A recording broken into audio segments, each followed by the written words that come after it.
ഒരു കാലത്ത് അന്യസംസ്ഥാന തൊഴിലാളികളെന്ന് പത്രങ്ങൾ അച്ചുനിരത്തിയ കേരളത്തിന് പുറത്തുനിന്ന് തൊഴിലെടുക്കാൻ കേരളത്തിലെത്തിയ തൊഴിലാളികളാണ് ഒരു സുപ്രഭാതത്തിൽ അതിഥി തൊഴിലാളികളായി മാറിയത്. അതും പിണറായി സർക്കാരിന്റെ കാലത്ത്.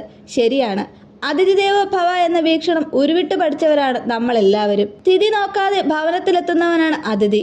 മുന്നറിയിപ്പില്ലാതെ വരുന്ന അതിഥി ഈശ്വരനെ പോലെ പൂജനീയനാണ് എന്നാണ് പുരാണങ്ങൾ സൂചിപ്പിക്കുന്നത്. ഒരു തിഥിയിലധികം ആതിഥേയ ഗൃഹത്തിൽ പാർക്കാത്തവനെന്നും 15 ദിവസത്തിനുള്ളിൽ വീണ്ടും വരാത്തവനെന്നും അതിഥി എന്ന ശബ്ദത്തിന് അർത്ഥം കൽപ്പിക്കപ്പെടുന്നു. ഗൃഹനാഥന്റെ അതേ ഗ്രാമത്തിൽ തന്നെ സ്ഥിരതാമസമുള്ളവനെ അതിഥിയായി പരിഗണിക്കാറില്ല. ഒരു രാത്രിയിൽ കൂടുതൽ ആതിഥേയ ഗൃഹത്തിൽ പാർക്കുന്നവനും അതിഥിയല്ല.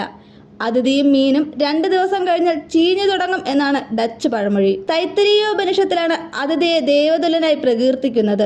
മാതൃദേവോ ഭവ, പിതൃദേവോ ഭവ, ആചാര്യദേവോ ഭവ, അതിഥി ദേവോ ഭവ എന്നാണ് തൈത്തിരീയോപനിഷത്തിൽ പറയുന്നത്. അതുകൊണ്ടാണ് ഓരോ അന്യ സംസ്ഥാനക്കാരനെയും നാം ഇരുകൈയും നീട്ടി സ്വീകരിച്ചത്. ഒരുപക്ഷെ കേരളത്തിൽ വൈറ്റ് കോളർ ജോലിക്കല്ലാതെ ആളെ കിട്ടാനില്ലാത്ത അവസ്ഥയും നാം തന്നെ ഉണ്ടാക്കിയെടുത്തതാണ്. അത് മുതലെടുത്തെത്തുന്ന അതിഥി തൊഴിലാളികൾ തൊഴിലെടുത്ത് മടങ്ങുന്നതിൽ കേരളീയർ സന്തോഷിക്കുന്നവരാണ്.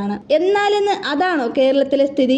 തെരുവ് നായ്ക്കൾ നിരത്ത് കീഴടക്കം പോലെയാണ് മിക്ക മേഖലയിലും അതിഥി തൊഴിലാളികൾ എന്ന ലേബലിൽ പേക്കൂത്ത് കാട്ടുന്ന അന്യ സംസ്ഥാനക്കാർ. വന്ന് കേരളത്തിൽ ജീവിക്കണമെങ്കിൽ അവരുടെ കരുണ വേണമെന്ന സ്ഥിതി സർക്കാർ തന്നെ ഉണ്ടാക്കിയെടുത്തതല്ലേ? അടുക്കളയിലെ മീൻ ചീഞ്ഞതാണെങ്കിൽ എന്തു ചെയ്യും? എടുത്ത് കുപ്പത്തൊട്ടിയിൽ തട്ടും. അതിഥി തൊഴിലാളികളാണെങ്കിൽ പോലും ക്രിമിനൽ പശ്ചാത്തലമുള്ളവരെ പുറത്താക്കാൻ സർക്കാർ തയ്യാറായില്ലെങ്കിൽ കഴിഞ്ഞ ദിവസം അതിഥി തൊഴിലാളി ട്രെയിനിൽ നിന്ന് തള്ളിയിട്ട് വിനോദ് നായരെന്ന TTE ഒടുവിലത്തെ ഇരയാകട്ടെ എന്ന് നമുക്ക് പ്രാർത്ഥിക്കാൻ കഴിയാതെ വരും. കേരളത്തിൽ സമാനതകളില്ലാത്ത ക്രൂരതകൾ അതിഥി തൊഴിലാളികളുടെ ഭാഗത്തു നിന്നും ഉണ്ടാകാൻ തുടങ്ങിയത് ഇന്നും ഇന്നലെയുമല്ല. ഏതെങ്കിലും ഒരു മലയാളി ഉത്തരേന്ത്യയിലെ ഏതെങ്കിലും ഒരു ഗ്രാമത്തിൽ ചെന്ന് ഇത്തരം ക്രൂരകൃത്യങ്ങൾ ഏർപ്പെടുന്നു എന്ന് വിചാരിക്കുക. എന്തായിരിക്കും അവരുടെ പിന്നിലുള്ള അവസ്ഥ എന്ന് നമുക്ക് ഊഹിക്കാവുന്നതേ ഉള്ളൂ.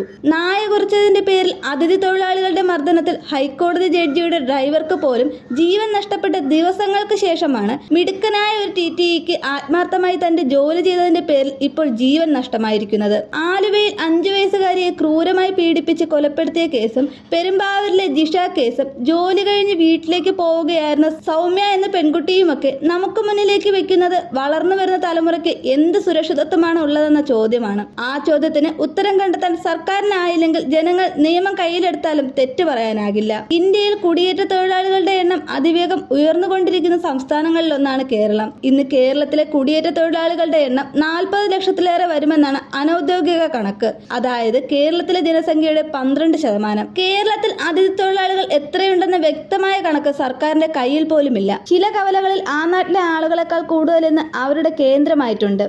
നമ്മൾ പണിയെടുക്കാത്ത ഇടങ്ങളിൽ അവർ പതിയെ സ്വന്തമാക്കാൻ തുടങ്ങിയിട്ട് കാലമേറെയായി. നമ്മുടെ വിപണികളിൽ ഉണ്ടാവേണ്ട പണത്തിന്റെ വിനിമയം ഒട്ടുമേ ഇല്ലാത്ത സ്വന്തം നാട്ടിലേക്ക് മുടങ്ങാതെ പണം അയക്കുകയാണിവർ. ഒപ്പം കേരളത്തിൽ ആവശ്യക്കാരിലേക്ക് തടസ്സമേതുമില്ലാതെ ലഭിക്കുന്ന ലഹരിയുടെ പ്രധാന കേന്ദ്രമാവാനും ഇവർക്ക് കഴിഞ്ഞിട്ടുണ്ട് എന്നത് സർക്കാർ പോലും സമ്മതിക്കുന്ന കാര്യവുമാണ്.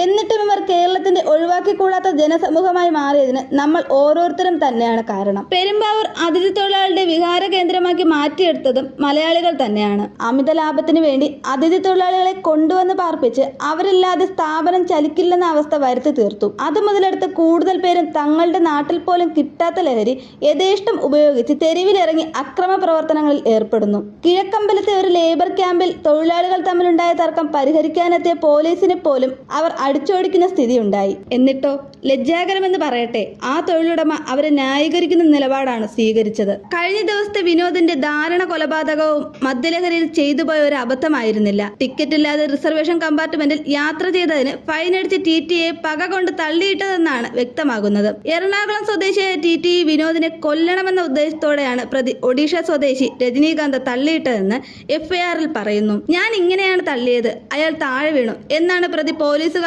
വിവരിച്ചത്.